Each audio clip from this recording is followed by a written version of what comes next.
Hello বন্ধুরা, কেমন আছো সবাই? অনেক দিন পর আবার নতুন একটি ব্লগ নিয়ে তোমাদের সামনে হাজির হলাম। বাড়িতে বেশ কিছু অনুষ্ঠানের জন্য আর এদিক ওদিক যাওয়ার জন্য ব্লগ করে ওঠা হয়নি।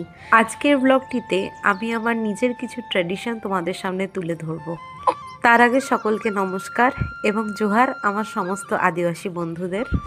আমাদের অর্থাৎ আদিবাসীদের সব থেকে বড় উৎসব হলো সোহরাই পরব, যেটাকে অনেকে বাদনা পরব নামেও জানেন।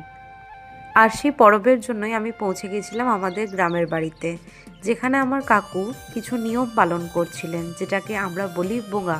এই বুঙার দিনে আমাদের ফ্যামিলিতে যারা গত হয়েছেন তাদের উদ্দেশ্যে চিড়ে, মুড়ি, পিঠে অ্যান্ড মোস্ট ইম্পর্টেন্টলি হাঁড়িয়া উৎসর্গ করা হয়।